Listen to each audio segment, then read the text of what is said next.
బడ్జెట్లో అన్ని వర్గాలకు న్యాయం జరిగిందన్నారు ప్రధానమంత్రి నరేంద్ర మోడీ. ఇప్పటి వరకు ఎవరూ ఆలోచించని రంగాలకు లబ్ధి చేకూర్చేలా బడ్జెట్లో ఆర్థిక మంత్రి విధానాలు ప్రకటించారని చెప్పారు. తమ పథకాలతో లక్షల మంది పేదరికం నుంచి బయటపడుతున్నారని మోడీ చెప్పారు. పెన్షన్ స్కీమ్తో 40 కోట్ల మందికి లాభం జరుగుతుందన్నారు. ये मध्यम वर्ग और उच्च मध्यम वर्ग की उदारता ही है, उनकी ईमानदारी ही है, कानून को मानकर चलने की उनकी प्रतिबद्धता ही है, जिसकी वजह से देश को टैक्स मिलता है, देश की योजनाएं बनती हैं, गरीब का कल्याण होता है। बरसों से ये मांग रही है कि 5 लाख रुपए तक की आय को इनकम टैक्स से मुक्त घोषित किया जाए। इतने वर्षों से की जा रही इस मांग को पूरा करने का काम हमारी सरकार ने किया है। साथियों, किसानों के लिए समय समय पर अलग अलग योजनाएं अलग अलग सरकारों ने बनाई हैं, लेकिन ऊपरी सतह के 2-3 करोड़ किसानों से ज्यादा किसान इन योजनाओं के दायरे में आए ही नहीं। अब प्रधानमंत्री किसान सम्मान निधि यानी जिसे पीएम किसान योजना कहा जा रहा है, उसका लाभ 12 करोड़ से ज्यादा उन किसानों को मिलेगा जिनके पास 5 एकड़ से या 5 एकड़ से कम भूमि है।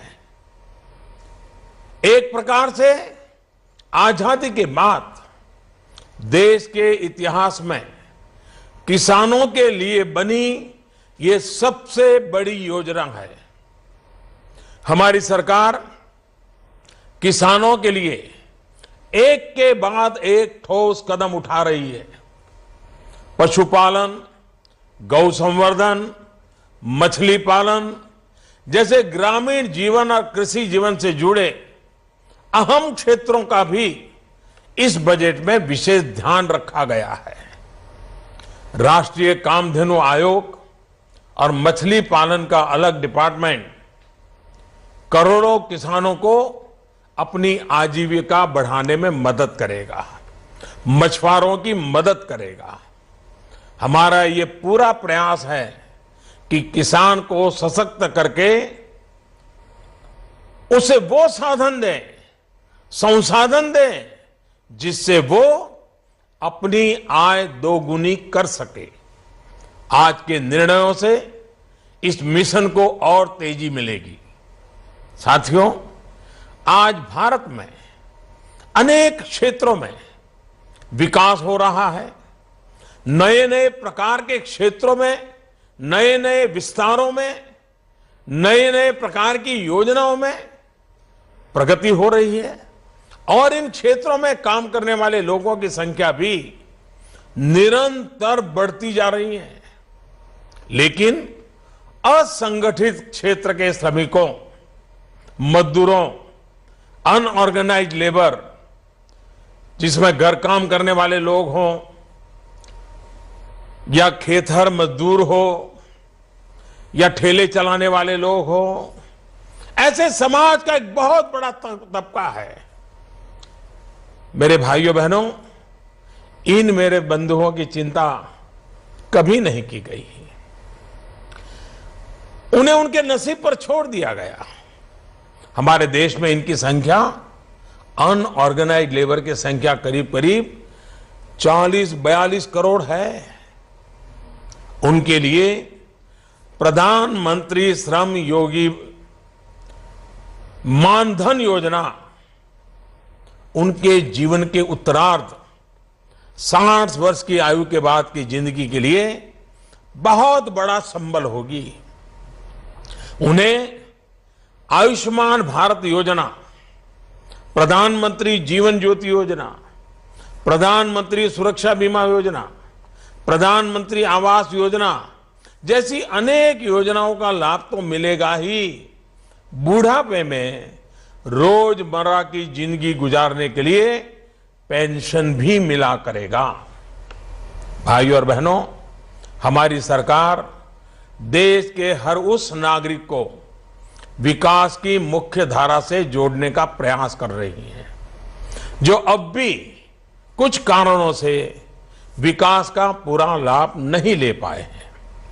समाज की आखिरी पंक्ति में खड़े व्यक्ति तक पहुंचने के इस प्रयास में सरकार ने गुमंतु समुदायों जैसे मदारी हैं, सपेरा हैं, बंजारा है, गाड़िया लुहार है आदि के लिए एक वेलफेयर बोर्ड बनाने का भी फैसला किया है।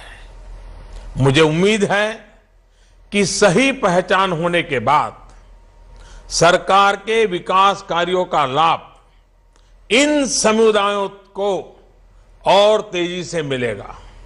साथियों, व्यापारी वर्ग के लिए, ट्रेडर्स के लिए कोई मंत्रालय हो, उस विचार से एक नई व्यवस्था का विकसित करने की दिशा में हम आगे बढ़े हैं। देश के व्यापारी वर्ग, ट्रेडर्स और अनेक कर्मचारियों की आवश्यकताओं को समझते हुए उनकी जरूरतों को पूरा करने के लिए डीआईपीपी को रिस्ट्रक्चर करके उसे विशेष जिम्मेदारी दी गई है। अब ये विभाग department for promotion of industries and internal trade के नाम से जाना जाएगा। मुझे प्रसन्नता है कि अगले दशक के अंत तक की आवश्यकताओं को और लक्ष्यों को ध्यान में रखते हुए भी इस बजट में योजनाओं को समाहित किया गया है। ये बजट गरीब को शक्ति देगा, किसान को मजबूती देगा, श्रमिकों को सम्मान देगा, मिडिल क्लास के सपनों को साकार करेगा, ईमानदार टैक्स पेयर का गौरवगान करेगा, ट्रेडर्स को सशक्त करेगा, इंफ्रास्ट्रक्चर निर्माण को गति देगा, अर्थव्यवस्था को नया बल देगा, देश का विश्वास मजबूत करेगा। ये बजट न्यू इंडिया के लक्ष्यों की प्राप्ति में देश के 130 करोड़ लोगों को नई ऊर्जा देगा। ये बजट सर्वव्यापी, सर्वस्पर्शी, सर्वसमावेशी है, सर्वोत्कर्ष को समर्पित है। मैं एक बार फिर हमारे मित्र अरुण जी को और पीयूष जी को और उनकी टीम को इस उत्तम बजट के लिए